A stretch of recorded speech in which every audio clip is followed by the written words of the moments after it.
नमस्कार, आप देख रहे हैं नवरात्र स्पेशल कालचक्र की खास पेशकश। जय माता दी, मैं हूं श्रद्धा। कल से शुरू हो रहे हैं चैत्र नवरात्र। नवरात्र का हर दिन आपके लिए मंगलकारी, शुभकारी और कल्याणकारी हो, इसके लिए हर बार की तरह इस बार भी नवरात्र स्पेशल कालचक्र में मिलेगी आपको सबसे सही और सटीक जानकारी, मंगल मुहूर्त और मंगल उपायों के साथ। तो बने रहिए कालचक्र के साथ। कल से शुरू हो रहे हैं नवरात्र। पूरे विधि विधान से बुलाएंगे तो मां चली आएंगी। देखिए नवरात्र स्पेशल कालचक्र। जय माता दी। आज आपको कालचक्र कुछ बदला बदला सा जरूर लग रहा होगा, क्योंकि हमारे साथ पंडित जी स्टूडियो में मौजूद नहीं है और आप सब भी यही सोच रहे होंगे कि आखिर ऐसा क्यों। इसकी वजह मैं आपसे शेयर करती हूँ। दरअसल पिछले कुछ दिनों से पंडित सुरेश पांडे जी की माता जी बीमार चल रही थी और अब उनका देहांत हो चुका है, जिस वजह से पंडित सुरेश पांडे जी कुछ दिनों तक आपको नवरात्र से जुड़ी सभी जानकारी जरूर देंगे, लेकिन विंध्याचल से वो हमें पूरी जानकारी देंगे नवरात्र से जुड़ी हुई। पंडित जी, आपका बहुत बहुत स्वागत है और आपकी जो ये दुख की घड़ी है उसमें हम सब आपके साथ हैं। धन्यवाद। ऐसा है कि 16 मार्च को दिन में 12:15 बजे हमारे माताजी का निधन हो गया। संयोग से मैं उनके साथ था और कार्यक्रम मैं विंध्याचल से कर रहा हूं और माताजी को आप लोगों की संवेदना है, हमारा भी माँ विंध्यवासिनी से प्रार्थना है, भगवान श्री हरि विष्णु से प्रार्थना है कि उन्हें उत्तम गति प्रदान करें, उनके आत्मा को शांति मिले। अब इससे ज़्यादा क्या कह सकता हूँ। तो अब कुछ दिनों तक कालचक्र विंध्याचल से होगा, मतलब पंडित जी विंध्याचल में होंगे और वहां से आपको कालचक्र से पूरे नवरात्र आपको बताएंगे कि कैसे आपको माता रानी को प्रसन्न करना है। ऐसे में अपना साथ और अपना प्यार कालचक्र के साथ बनाए रखिए। अपनी चर्चा को शुरू करते हुए पंडित जी से जानते हैं आज का शुभ मुहूर्त। बताएं पंडित जी। 21 मार्च 2023 दिन मंगलवार, चैत्र कृष्ण पक्ष की अमावस्या तिथि है, रात 10:52 तक। इसके बाद चैत्र शुक्ल पक्ष की प्रतिपदा तिथि शुरू हो जाएगी। पूर्वा भाद्रपद नक्षत्र शाम 5:26 तक है। इसके बाद उत्तरा भाद्रपद नक्षत्र शुरू होगा। शुभ योग दोपहर 12:42 तक है। इसके बाद शुक्ल योग शुरू हो जाएगा। आज सर्वार्थ सिद्ध योग बना हुआ है और आज के कुछ अशुभ मुहूर्त भी हैं, उन्हें भी आप जान लीजिए।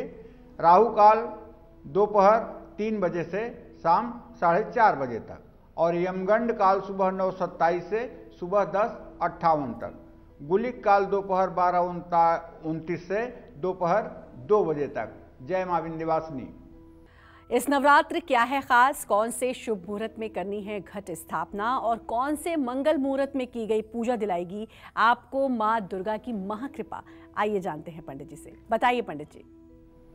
विंध्यस्थाम विंध्य निलयाम विंध्य पर्वतवासिनीम योगिनी योग माया त्वाम चंडिकाम प्रणमाम्यहम। जय मां विंध्यवासिनी। कल से चैत्र नवरात्र की शुरुआत हो रही है। इस बार नवरात्रि पूरे 9 दिन की है। मां दुर्गा का आगमन नौका पर और प्रस्थान डोली पर होगा। नौका पर मां दुर्गा का आना बहुत ही शुभ माना जाता है और नौका पर सवार मां दुर्गा हर कार्य, हर मनोरथ पूरा करती हैं। नवरात्र का अंत गुरुवार को हो रहा है। गुरुवार को मां दुर्गा मनुष्य की सवारी करती हैं, जो सुख, सौभाग्य और मान सम्मान में वृद्धि करती हैं। इस बार नवरात्र में किसी तिथि का क्षय नहीं है। नवरात्र पूरे 9 दिनों का है। 22 मार्च से नवरात्र शुरू हो रहा है और 30 मार्च 2023 को नवरात्र समाप्त हो रहा है। इसलिए इस बार नवरात्र में किसी तिथि का क्षय नहीं है, किसी तिथि की वृद्धि नहीं है। नवरात्र पूरे 9 दिन के हैं। ये बड़े ही अच्छे संयोग की बात है और ये शुभद संयोग है। ये नवरात्र कल्प वृक्ष के समान शक्ति के उपासकों के लिए वरदान साबित होगा, इसमें कोई दो राय नहीं है। नवरात्र में घट स्थापना का जो सबसे शुभ मुहूर्त है वो मीन लग्न में है। मीन लग्न कल सुबह 6:23 से शुरू होकर के 7:32 तक है। एकदम सुबह सुबह आपको कलश स्थापना करनी होगी, इसलिए आज ही सारी तैयारी कर लीजिए, कल के भरोसे मत रहिए। आज सारी सामग्री मैं बताऊंगा क्या क्या आपको घर लाकर रखना है, जिससे कल आपका शुभ मुहूर्त में कलश स्थापना हो सके, इस बात का ध्यान रखिएगा। और अमृत चौघड़िया मुहूर्त में जो अमृत चौघड़िया है वो सुबह 7:55 से 9:26 तक है, इसमें भी घट स्थापना हो सकती है। और शुभ चौघड़िया जो है कल सुबह 10:57 से 12:28 तक है, इसमें भी कलश स्थापना हो सकती है। कल से नवरात्र शुरू हो रहे हैं, ऐसे में माँ दुर्गा की कैसी मूर्ति नवरात्र में अपने घर में स्थापित करनी चाहिए, आइए जानते हैं पंडित जी से। बताइए पंडित जी, कैसी मूर्ति लाएं माँ दुर्गा की अपने घर में, कल से नवरात्र शुरू हो रहे हैं। मूर्ति की जहां तक बात है, बहुत से घरों में तो मूर्ति पहले से भी विराजमान होगी। मां की घर में स्थापित की जाने वाली मूर्ति जो हो उसके 8 हाथ होने चाहिए, माने मूर्ति की 8 भुजाएं होनी चाहिए, ये जरूरी है। और 8 हाथों में मां ने अस्त्र शस्त्र धारण किया हुआ है, ऐसी मूर्ति होनी चाहिए। मां दुर्गा की मूर्ति का मुखमंडल सौम्य और शांत होना चाहिए। मां दुर्गा की प्रतिमा का जो मुखमंडल है वो उग्र रूप में बिल्कुल नहीं होना चाहिए, अर्थात उनकी भौहें चढ़ी हुई नहीं होनी चाहिए। मां दुर्गा का मुखमंडल सौम्य और शांत होना चाहिए। मां दुर्गा के मस्तक पर चंद्रमा का चिन्ह जरूर होना चाहिए। और घर में स्थापित की जाने वाली मां दुर्गा की मूर्ति का चयन करते समय ध्यान रखिएगा, मेरी बात जरा गौर से सुनिए। मां दुर्गा का जो सिंह है ना, उसका मुंह बंद होना चाहिए, सिंह का मुंह खुला हुआ नहीं होना चाहिए। ये बात बड़े ध्यान देने की है, क्योंकि ऐसी मूर्ति की उपासना से घर में सुख शांति रहती है। लेकिन अगर सिंह का मुंह खुला होगा तो ये रौद्र रूप है, ये अच्छा नहीं है। आपके घर में पहले से ही अगर मां दुर्गा की मूर्ति है तो नई मूर्ति खरीदने की कोई जरूरत नहीं है। घर में 3 दुर्गा प्रतिमाएं नहीं होनी चाहिए। अगर आपने अज्ञानतावश या बिना जानकारी के घर में 3 दुर्गा की मूर्तियां रखी हैं तो 3 दुर्गा की मूर्तियां नहीं होनी चाहिए। 2 तक तो आप रख सकते हैं, लेकिन तीसरी दुर्गा की मूर्ति नहीं होनी चाहिए। कुछ लोग चांदी की मूर्ति रखते हैं तो पीतल की मूर्ति भी रख लेते हैं, मिट्टी की मूर्ति भी रख लेते हैं। इस तरह से 3-3 मूर्तियां हो जाती हैं, जो उचित नहीं है। और अंगुष्ठ 8 अंगुल, ये देख रहे हैं ना आप, 8 अंगुल से बड़ी प्रतिमा घर में स्थापित नहीं करनी चाहिए। 8 अंगुल से बड़ी प्रतिमा केवल मंदिरों में स्थापित की जाती है। घर में स्थापित की जाने वाली प्रतिमा सिर्फ और सिर्फ 8 अंगुल की होनी चाहिए। ये बात भी ध्यान देने की है। मां दुर्गा की किसी तरह से खंडित या टूटी हुई मूर्ति की भी पूजा उपासना नहीं करनी चाहिए। क्या नवरात्र से पहले घर की शुद्धि जरूरी है? अगर हाँ, तो हमें इस नवरात्र की पूजा से पहले कैसे करनी चाहिए घर की शुद्धि? आइए जानते हैं पंडित जी से। बताएं पंडित जी, नवरात्र से पहले घर की शुद्धि किस तरीके से करें? देखिए, ऐसा है, पूजा पाठ करने के पहले शरीर की शुद्धि का विधान है, घर की शुद्धि का विधान है, आसन की शुद्धि का विधान है, पूजा स्थान की शुद्धि का विधान है।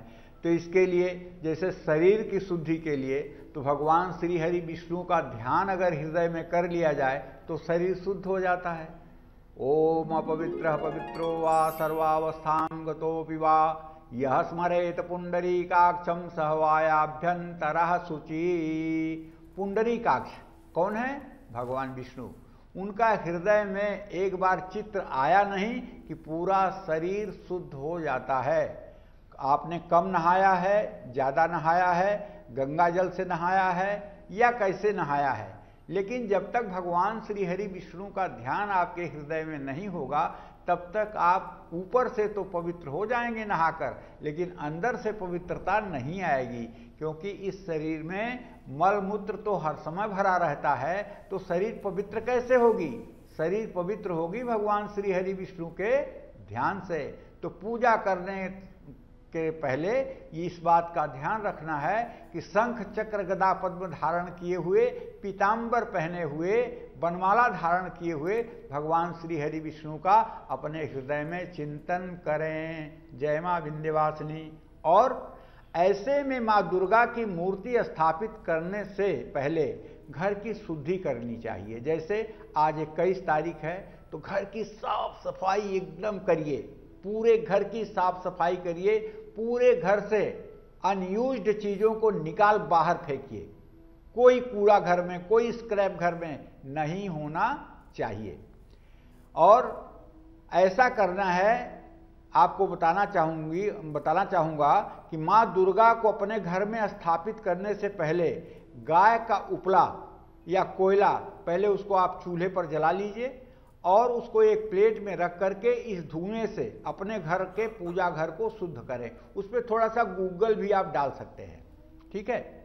और गंगा जल तांबे के लोटे में डालकर मुख्य द्वार से इसका छिड़काव शुरू करें और पूरे घर में इसका छिड़काव करें।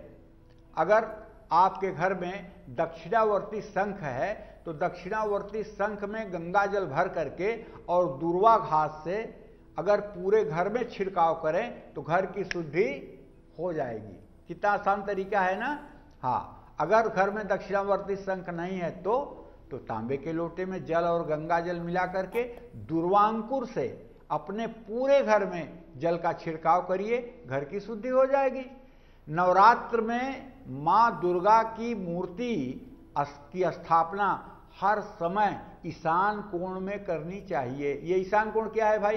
पूरब उत्तर का कोना, नॉर्थ ईस्ट जिसको कहते हैं ना, वही है देव स्थान और वहीं मां दुर्गा की मूर्ति आपको स्थापित करनी है। कलश का जौ जो है ये मां दुर्गा की मूर्ति के सामने स्थापित किया जाना चाहिए, उसी ईशान कोण में। और चौकी के ठीक नीचे ये जौ बोया जाएगा, उसके ऊपर एक मिट्टी का कलश होगा, मिट्टी के कलश में जल भरा जाएगा, उसमें एक आप चांदी का सिक्का और एक सुपारी और थोड़ा सा दूर्वा घास, थोड़ी सी हल्दी डाल दीजिएगा और इसके बाद में उसके ऊपर एक मिट्टी के करवे में चावल भर दीजिएगा। उसके बाद जटाधारी नारियल एक चुनरी में लपेटकर कलावे से बांधकर उसके ऊपर ऐसा रखिएगा लेटाकर कि उसका मुंह आपकी तरफ हो, तो आपकी पूजा संपन्न हो जाएगी। इसमें कोई दो राय नहीं है। मां दुर्गा की पूजा के समय हमारा मुंह जो है ये हर समय पूरब या उत्तर दिशा में होना चाहिए। मान लीजिए किसी कारण से पूरब दिशा में करने में अवरोध है, आपका मंदिर ऐसा लगा हुआ है, आपका पूजा स्थान ऐसा है, तो उत्तर दिशा में मुंह कर सकते हैं, लेकिन पश्चिम और दक्षिण दिशा में मुंह करना शास्त्रों में सर्वथा वर्जित है। पश्चिम दिशा में मुंह करके पूजा करने से उच्चाटन होता है और दक्षिण दिशा में मुंह करके पूजा करने से आयु का नाश होता है। तो इस विषय का भी ध्यान अगर रहेगा तो उचित होगा। मां दुर्गा की मूर्ति की स्थापना लकड़ी की चौकी पर होनी चाहिए। चंदन की लकड़ी की चौकी तो मिलेगी नहीं, इसलिए अगर आम के लकड़ी की चौकी हो तो ये सर्वोत्तम है। चंदन की लकड़ी तो बहुत शुभ है भैया, लेकिन चंदन ही इतना महंगा है कि कहाँ लकड़ी मिलेगी। चंदन की लकड़ी ना हो तो आम की लकड़ी से बनी चौकी का इस्तेमाल आप कर लीजिएगा। इसके आगे मां दुर्गा की मूर्ति आपको चौकी पर कैसे स्थापित करनी है और इनके साथ आपको क्या रखना है ये बताऊंगा मैं आपको। बस थोड़ी देर में आप हमारे साथ बने रहिएगा, कालचक्र को ध्यान से देखिएगा, क्योंकि इस नवरात्र में आपको अपनी मनोकामना पूरी करनी है, इसमें कोई संदेह नहीं है। जय मां विंध्यवासिनी। पंडित जी, आपने ये तो बताया कि लकड़ी की चौकी हो तो बहुत शुभ है, आम की लकड़ी हो तो बहुत अच्छा है, चंदन की हो तो उससे भी अच्छा है, लेकिन किस दिशा में स्थापित करनी है, कैसे स्थापित करनी है, ये बताएं। देखो श्रद्धा, ऐसा है कि किसी किसी का घर बड़ा होता है, किसी के घर में ईशान कोण में पूजा घर होता है, लेकिन आज जो मतलब महानगरों में रहने की व्यवस्था है तो लोग 1 BHK एक रूम वाले घर में भी रहते हैं, उन्हें भी पूजा करने की इच्छा होती है। तो घर आपका छोटा हो या बड़ा हो, माँ की चौकी कैसे स्थापित करनी चाहिए ये मैं आपको बताना चाहूँगा। माता की चौकी ऐसी स्थापित करें कि पूजा करते समय आपका मुंह ईशान कोण में होना चाहिए, पूरब उत्तर के कोने में होना चाहिए। माँ दुर्गा की मूर्ति का मुख पश्चिम दिशा की तरफ रखें और जिससे पूजा करने वाले का मुंह, साधक का मुंह पूरब दिशा में हो। ठीक है। पूजा चौकी के मध्य में माँ दुर्गा की स्थापना करिएगा। जो स्थापना कलश है उसके ठीक आगे आप माँ दुर्गा की मूर्ति रखेंगे। मूर्ति के दाईं ओर श्री महाकाली और माँ दुर्गा की मूर्ति के बाईं ओर माँ सरस्वती के प्रतीक स्वरूप एक एक सुपारी भी आप रख सकते हैं। मिट्टी के करवे में सुपारी कलावा लपेट करके रख सकते हैं, क्योंकि ये देवी हैं त्रिगुणात्मिका। शतोगुण, रजोगुण, तमोगुण की तीनों देवियां एक साथ रहती हैं। तो सृष्टि का सृजन और संहार यही तीनों शक्तियां करती हैं, इसीलिए इनको त्रिगुणात्मिका भी कहते हैं। त्रिगुणात्मिका। सही बात तो ये है कि एकैवाहम जगत तत्र द्वितीया का ममा परा। शक्ति तो एक ही है, लेकिन उनके अलग अलग रूप उपासना के लिए शास्त्रों में कहे गए हैं। तो माँ दुर्गा के 9 रूपों के प्रतीक के स्वरूप 9 सुपारियां भी आप दोनों तरफ रख सकते हैं। अखंड ज्योति की पूजा चौकी के आग्नेय कोण में पूरब और दक्षिण के कोने में एक आपको अखंड दीप जलाना है। अगर आप अखंड दीप जलाते हैं तो, अगर आप दीपक की देखभाल नहीं कर सकते, रात में 2-3 बार उठ करके दीपक का घी तेल नहीं देख सकते, दीपक न बुझने पाए इसकी सावधानी आप नहीं कर सकते, तो आपसे आग्रह है कि आप अखंड ज्योति ना जलाएं, क्योंकि अखंड ज्योति का बुझना शुभ नहीं माना जाता है। और अगर अखंड ज्योति जलाएं तो उसमें लेटी हुई बत्ती डालें और 2 बत्तियां डालें, एक जलती रहे दूसरी ना जले। जब एक बत्ती बुझने को हो जाए तो दूसरी बत्ती उससे सटा देना चाहिए, ताकि वो जलना शुरू कर दे और वो अनवरत जलती रहे। इस बात का भी ध्यान देना चाहिए। दक्षिण पूर्व दिशा में रखी अखंड ज्योति सुख समृद्धि देती है। जो लोग अखंड ज्योति जलाते हैं भैया, वो पूरा सावधान रहते हैं, दिन रात वो ज्योति की सुरक्षा करते हैं। हर नकारात्मक ऊर्जा से परिवार की रक्षा होती है। जिन घरों में अखंड ज्योति जलती है उस घर में निगेटिविटी तो आ ही नहीं सकती है।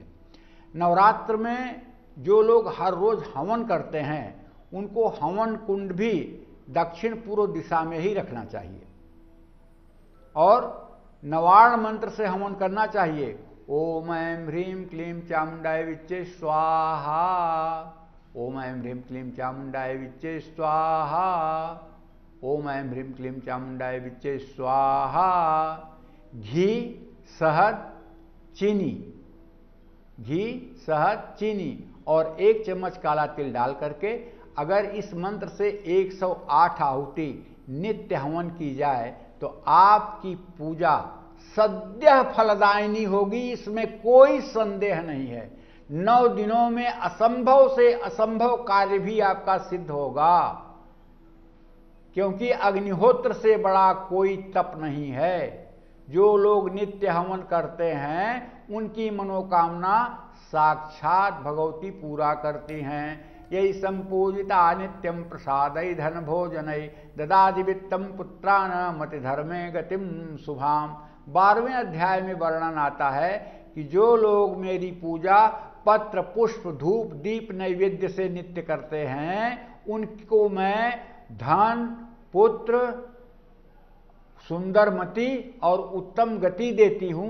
ये माता का वाक्य है, इसमें कोई संदेह नहीं है। अखंड दीपक के अलावा एक घी का भी दीपक सुबह शाम जरूर जलाना चाहिए। अखंड दीपक आप सरसों या तिल के तेल का जलाएंगे। कलश भी चौकी के उत्तर या उत्तर पूर्व दिशा में ही रखना है।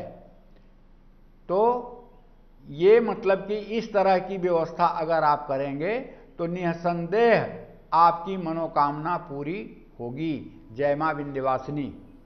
चलिए अब बात करते हैं अपने लकी ईमेल कुंडली विजेता की। आज के हमारे ईमेल कुंडली विजेता है कर्नाटक के रहने वाले अमित कुमार कोलवेकर। इन्होंने हमें मेल करके अपने भविष्य और सेहत के बारे में जानना चाहा। नाम इनका है अमित कुमार कोलवेकर पंडित जी, और इनकी डेट ऑफ बर्थ में आपको बता दूं 4/11/1985 1985। समय है रात के 7:53 और जन्म स्थान है इनका हुबली कर्नाटक। सवाल है इनका करियर और सेहत के बारे में। ये जानना चाहते हैं इनका करियर कैसा रहेगा और सेहत कैसी रहेगी।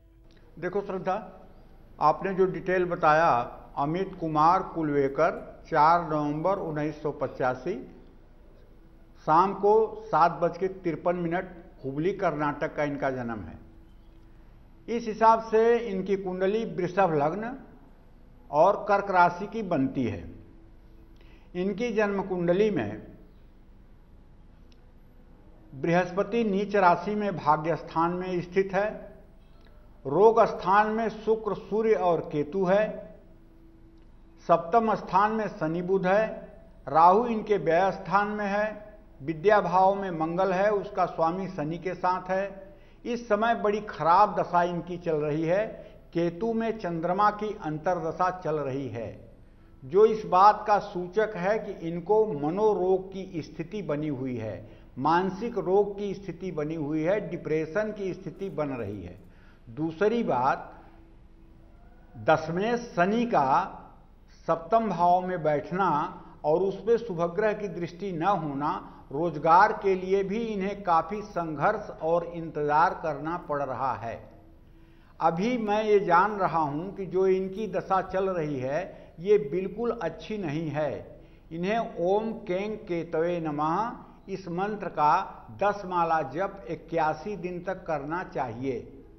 और चूंकि केतु में चंद्रमा की अंतर्दशा है, ऐसे में इन्हें ओम नमः शिवाय का भी जप करना चाहिए।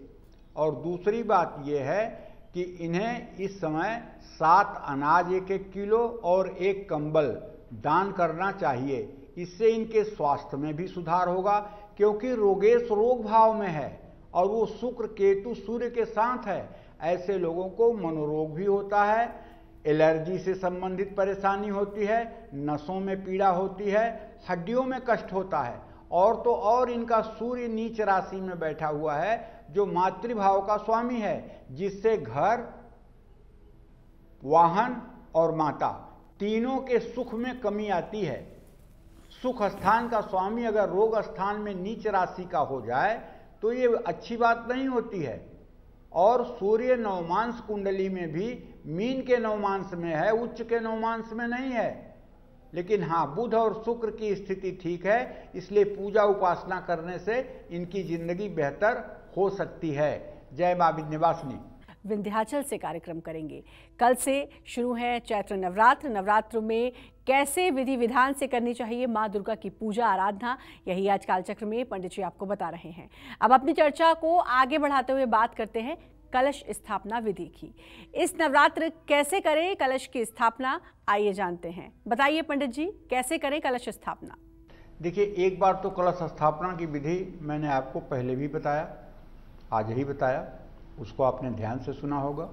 फिर से आपको एक बार जो दर्शक अभी हमसे जुड़े हैं उनके लिए बताना चाहूँगा। एक थाली पर अक्षत बिछाएं, रंगीन अक्षत बिछाएं, और ख़ास करके अगर पिंक कलर से अक्षत को रंगा जाए तो ज़्यादा उचित होगा और ज़्यादा सही होगा। एक तांबे का लोटा लें, उस पर स्वास्तिक का चिन्ह बनाएं। स्वास्तिक का चिन्ह बनाने के लिए अगर पीले सिंदूर और घी का उपयोग किया जाए तो उत्तम होगा। और उस लोटे के ऊपरी हिस्से में रक्षा सूत्र कलावा बांधें। तांबे के लोटे में जल भरें भैया, और सुपारी डालें। लौंग, इलायची, अक्षत, इत्र, दुर्वा, ये सब चीजें भी उसमें डाल सकते हैं। मां लक्ष्मी के प्रतीक स्वरूप एक सिक्का भी तांबे के लोटे में डाल सकते हैं। हिरण्यगर्भ संवर्ताग्रे भूतस्य जातः पतिरेकयासी सदाधार पृथ्वी ध्यामुतेमा कस्मै देवाय हविषा विधेम।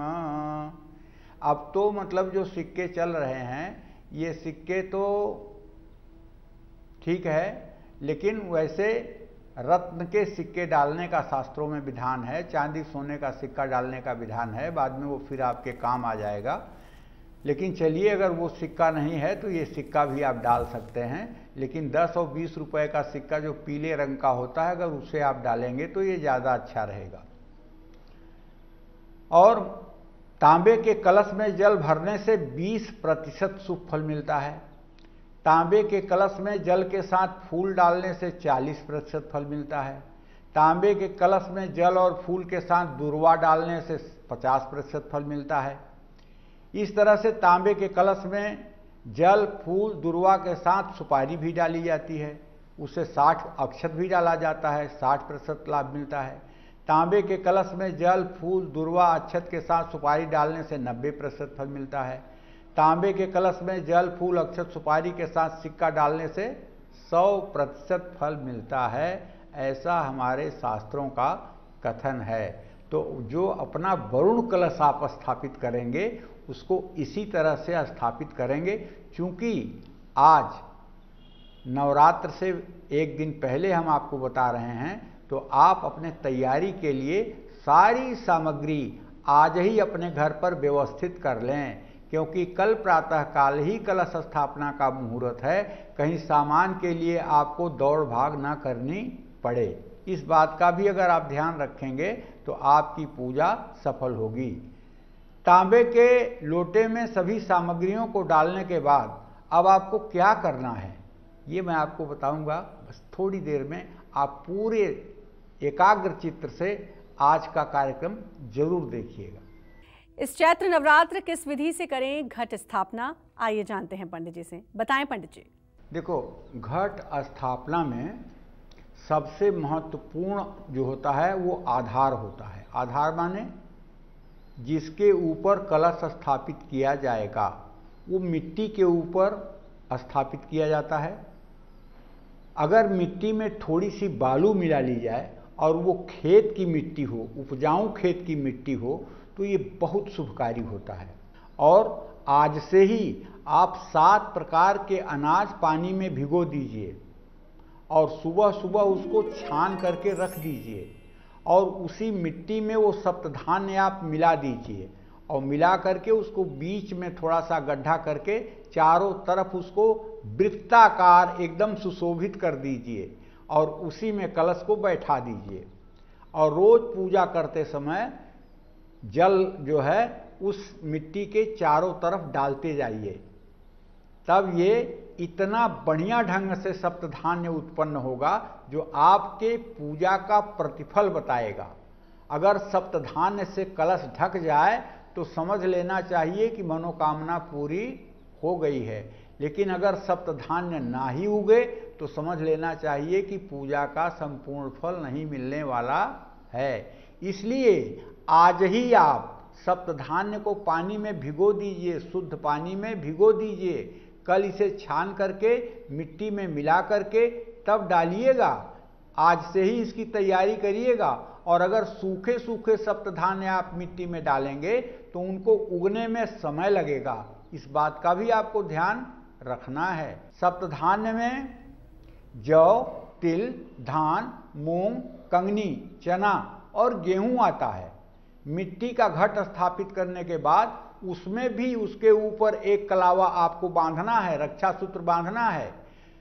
जिस घर में कलश घट स्थापित होता है उस घर में लहसुन, प्याज, नॉनवेज का प्रयोग बिल्कुल नहीं होना चाहिए। इन 9 दिनों तक पूर्ण रूप से खान पान में शुचिता पवित्रता होनी चाहिए। किचन में भी, रसोई में भी इन चीज़ों का प्रयोग वर्जित है, ऐसा हमारे शास्त्रों की मान्यता है। और जो लोग 9 दिन के व्रती हैं उन्हें पूर्ण रूप से अपना आहार सात्विक रखना चाहिए। अपने आहार को पूर्ण रूप से सात्विक और संतुलित रखना चाहिए और फलाहार भी कम सेवन करना चाहिए। पूरा पेट भरकर फलाहार भी नहीं करना चाहिए। दिन भर भगवती के मंत्रों का जप करना चाहिए। ओम ऐं ह्रीं क्लीं चामुंडाय विच्चे नमः। जब भी संभव हो तो इस मंत्र का जप करते रहना चाहिए। अगर आप बड़ा मंत्र नहीं कर सकते हैं तो छोटा मंत्र भी बता रहा हूं, ओम दुंग दुर्गाय नमः। इस मंत्र का भी आप अगर उच्चारण करते रहेंगे, भगवती दुर्गा का ध्यान आप अपने हृदय में करेंगे तो निसंदेह है आपकी मनोकामना पूरी होगी। जय मां विंध्यवासिनी। इस चैत्र नवरात्र में तेल का दीपक अगर आप जला रहे हैं तो क्या करें, घी का दीपक अगर आप जला रहे हैं तो क्या करें, और जो लोग अखंड दीपक जला रहे हैं उन लोगों को क्या करना चाहिए, आइए जानते हैं पंडित जी से। बताएं पंडित जी। देखो, दीपक तो अनुष्ठान में, पूजा में, पाठ में 2 जलाए ही जाते हैं। एक दीपक सरसों के तेल का और एक दीपक गाय के घी का। ये 2 दीपक जलाने का हमारे शास्त्रों में महत्व है, इसमें कोई संदेह नहीं है। जहां आप दीपक जलाएंगे वहां थोड़ी सी चावल की ढेरी बना करके उसी पर दीपक रखेंगे। सीधे जमीन पर या फर्श पर दीपक नहीं रखे जाएंगे, ये बात भी ध्यान दीजिएगा। नवरात्र में तेल का दीपक जला रहे हैं तो क्या करें, घी का दीपक जला रहे हैं तो क्या करें, ये भी मैं आपको बताना चाहूँगा। नवरात्र में घी का दीपक माँ दुर्गा के दाएं हाथ और साधक के बाएं हाथ की तरफ प्रज्वलित करना चाहिए, और तिल के तेल का दिया माँ दुर्गा के बाएं हाथ और साधक के दाहिने हाथ की तरफ रखें। घी के दीपक में खड़ी रुई की बत्ती लगानी चाहिए, जबकि तिल के तेल के या सरसों के तेल के दिए में कलावे वाली बत्ती लेटा करके जलानी चाहिए। घी का दीपक पूजा पाठ करने के लिए जरूरी है। सरसों के तेल या तिल का दीपक किसी खास मनोकामना के लिए जलाया जाता है। घर में दीपक जलाने से मकान का अग्निकोण मजबूत होता है, इसमें कोई दो राय नहीं है, और ऐसा करना भी चाहिए। जय मां विंध्यवासिनी। पंडित जी, वो लोग जो अखंड ज्योत जलाते हैं, अखंड दीपक जलाते हैं, उन लोगों को क्या क्या बातें ध्यान में रखनी चाहिए और क्या करना चाहिए? अखंड ज्योत जो जलाने वाले लोग हैं ना, उन्हें सबसे पहले तो ये ध्यान देना चाहिए कि हम इस दीपक की रक्षा कर सकते हैं, क्योंकि कीड़े मकोड़े आ करके बहुत तेजी से दीपक की लौ पर प्रहार करते हैं, जिससे दीपक बुझ जाता है। और कभी कभी अनजाने में लोग पंखा चालू कर देते हैं, और कभी कभी घी या तेल की कमी हो जाती है या बत्ती छोटी पड़ जाती है, उसका रख रखाव नहीं होता है।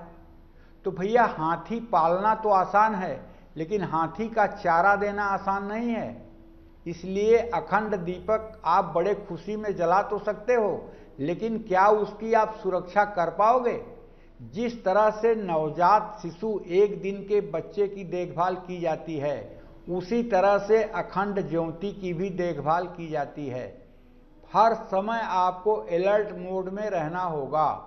हर 1 घंटे आधे घंटे के बाद जब आप पूजा स्थान में नहीं होंगे, तब भी आपको दीपक देखना होगा, उसकी लौ का निरीक्षण करना होगा, उसके घी तेल का निरीक्षण करना होगा। इसलिए सावधानी तो बहुत जरूरी है।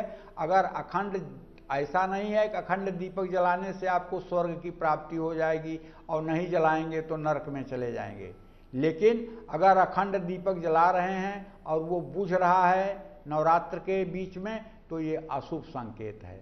इसलिए सावधानी पूर्वक यदि आप उसकी रक्षा कर सकते हैं तो अखंड दीपक जरूर जलाएं, आपकी मनोकामना और तीव्र गति से पूरी होगी। जय मां विंध्यवासिनी। और एक कॉलर हमारे साथ जुड़ चुके हैं, कुलदीप जी देहरादून से। कुलदीप जी, स्वागत है आपका, बात कर सकते हैं पंडित जी से। शरीर में स्वास्थ्य ठीक नहीं है और कुछ कार्य काम भी सही नहीं चल रहा है महाराज।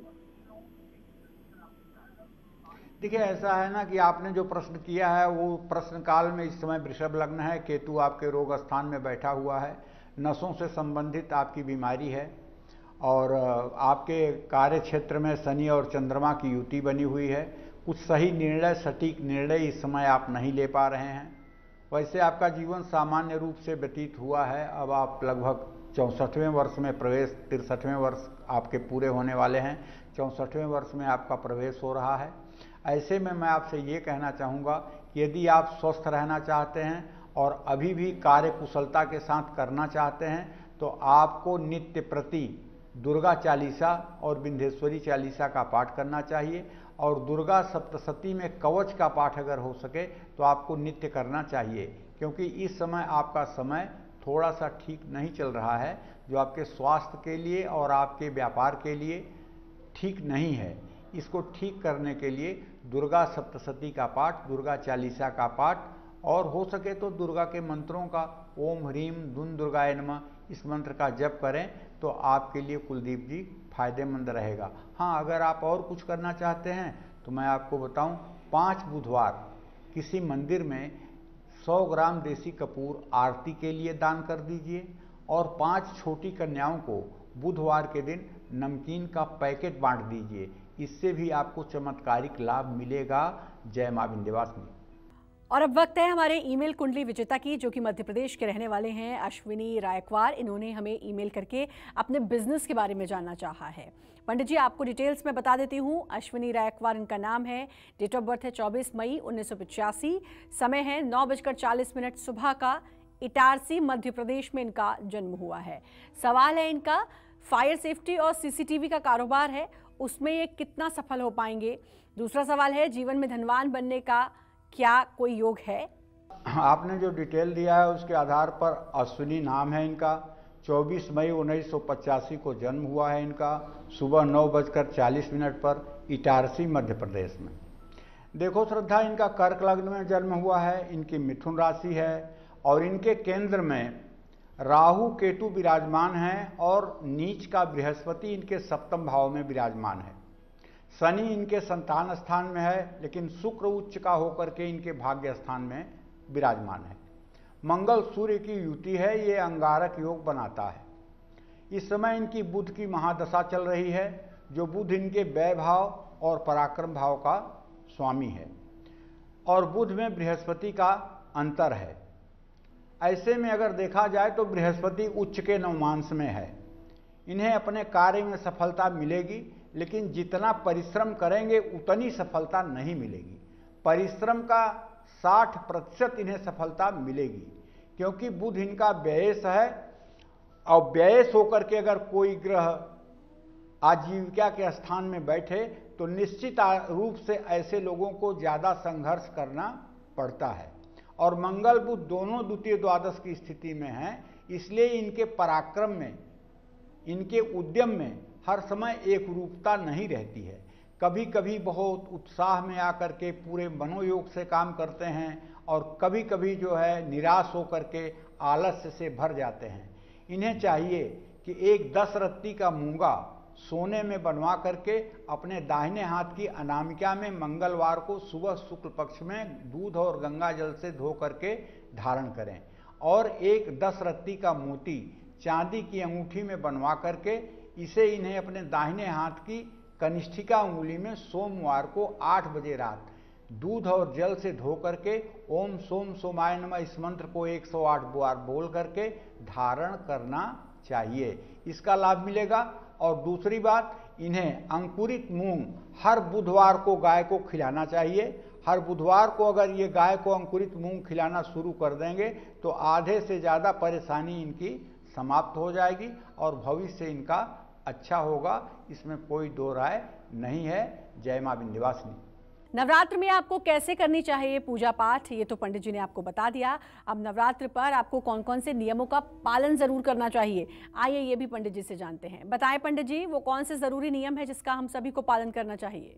देखिए, मद्वयम भद्वयम चैवो बत्रयम व चतुष्टयम अनापलिंग कुस्कानी पुराणानी पृथक पृथक। हमारे यहाँ सनातन धर्म में 18 महापुराण माने गए हैं और उन पुराणों का जो सार है, जो तत्व है, वो संपूर्ण रूप से आपको देवी भागवत महापुराण में मिलेगा। वेदव्यास की एक ऐसी इकलौती रचना है जिसके अध्ययन मनन चिंतन से सब प्रकार का ज्ञान और शक्ति की साधना संपन्न हो जाती है। देवी भागवत पुराण के अनुसार नवरात्र में कुछ चीज़ों को खाना वर्जित किया गया है। नवरात्र में मांसाहार कदापि नहीं करना चाहिए, भूल करके भी तामसी भोजन का सेवन नहीं करना चाहिए। यातयामम गतरसम पूति परियुष्टम च यत उच्छिष्टमपचामेध्यम भोजन तामसः प्रिय। गीता का यह श्लोक कहता है, यातयामम 3 घंटे से ज्यादा का बना हुआ कोई सामान, गत रसम कोई ऐसा फल जिसका रस सूख गया हो, पूत प में इत प्रत्यय लगा हुआ है अर्थात लहसुन और प्याज जो पैदा होते ही दुर्गंध करते हैं, पूत पर्यूषित जो मतलब कि जूठा है, उच्छिष्ट जो किसी के खाने के बाद छूटा हुआ है, और किसी प्रकार का नशीला पदार्थ, ये सब तामसी पदार्थ के अंतर्गत आते हैं, इनका सेवन नहीं करना चाहिए। नवरात्र में तामसिक भोजन करने से बचना चाहिए। तामसिक भोजन करने से क्या होता है, आलस्य, निद्रा और प्रमाद, ये 3 चीजें पैदा होती हैं जो साधना के लिए जहर है। जहर साधना के लिए जहर है। तामसी वस्तुओं का सेवन करके कोई कहे कि मैं साधना कर लूंगा तो ये तो बहुत असंभव बात है, क्योंकि अन्नाद भवन पर्जन्या पर्जन्या दन्न संभव, जैसा खाएंगे अन्न वैसा बनेगा मन। तो नवरात्र में तामसिक भोजन करने से बचना चाहिए। तामसिक भोजन साधना में बाधक होता है, मन को बेचैन करता है। तामसिक भोजन करने से मन के विचार भी तामसिक हो जाते हैं।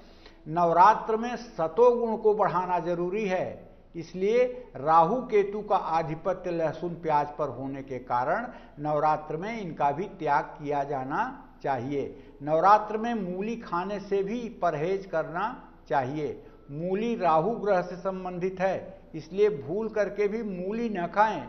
इसका सेवन करने से रजोगुण और तमोगुण में वृद्धि होती है। नवरात्र के भोजन में हींग का प्रयोग भी नहीं करना चाहिए। हींग उत्तेजना वर्धक है, इसका प्रयोग बिल्कुल न करें। और नवरात्र में बासी भोजन खाने से भी बचना चाहिए। देवी भागवत पुराण के अनुसार ऐसा भोजन करने से मन की पवित्रता कम हो जाती है और सेहत को नुकसान होता है। माँ दुर्गा की उपासना में चमड़े का बेल्ट, चमड़े का कोई भी सामान या चमड़े की पर्स अपने साथ लेकर के उपासना नहीं करनी चाहिए। और कोई ऐसा चाबी का छल्ला जिसमें मतलब लेदर का छल्ला हो, उसे भी अपने पास रख करके, या लेदर का बैग अपने पास रख करके देवी देवताओं की उपासना नहीं करनी चाहिए। इतना तो सभी लोग जानते होंगे, लेकिन मैं चाहता हूं कि एक बार फिर से सबको बताया जाए। तो आप तो स्वयं मतलब कि कुछ तो जानते ही होंगे, ऐसा नहीं है कि बिल्कुल अनजान है, लेकिन मैंने बताया, ये मैं अपना धर्म समझता हूँ। इस तरह का अगर आप बचाव करेंगे तो अच्छा रहेगा।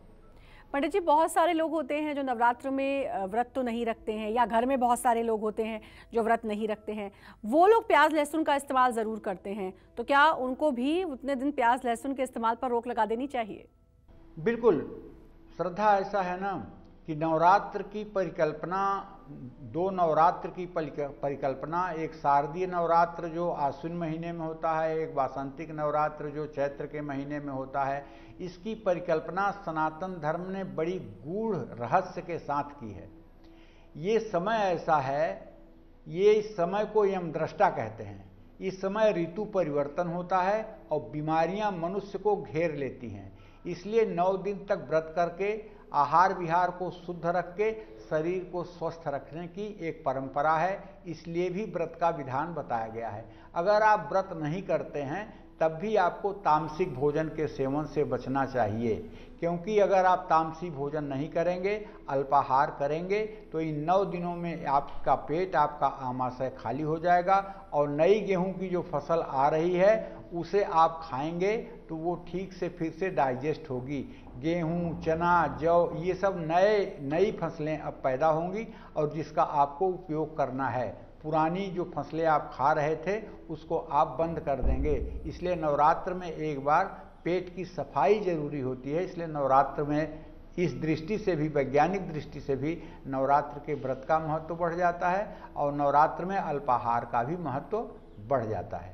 कौन सा नवरात्र कब है और माँ के किस स्वरूप की पूजा हमें करनी चाहिए, आइए जानते हैं पंडित जी से। बताएं पंडित जी।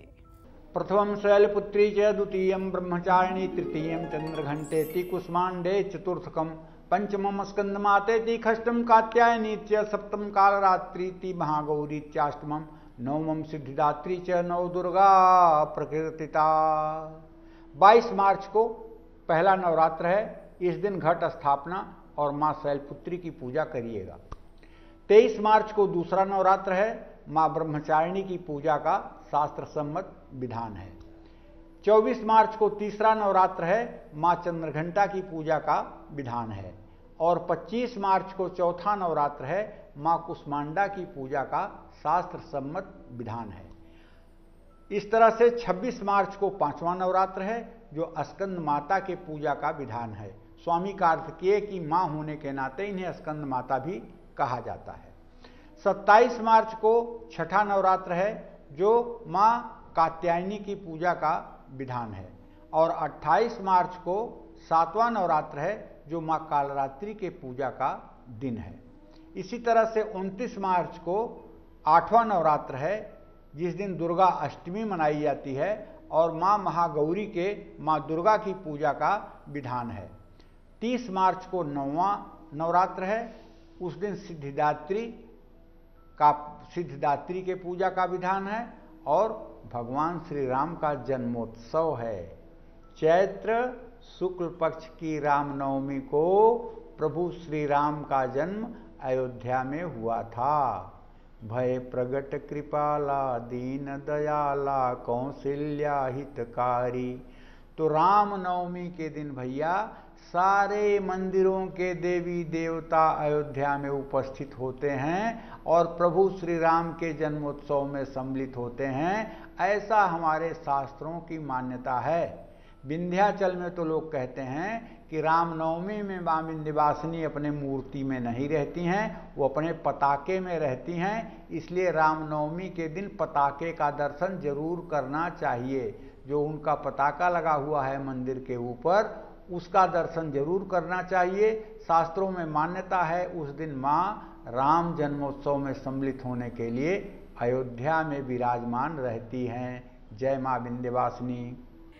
पंडित जी, नवरात्र से जुड़ी इतनी खास जानकारी आपने दी। कल से चैत्र नवरात्र की शुरुआत है। विक्रम संवत हमारा नववर्ष शुरू हो रहा है और कल का दिन हम सबके लिए बहुत खास है। कैसे पूजा करें, घट स्थापना करें, कलश स्थापना करें, आपने बताया। अपना समय दिया उसके लिए आपका बहुत बहुत धन्यवाद। नमस्कार। धन्यवाद।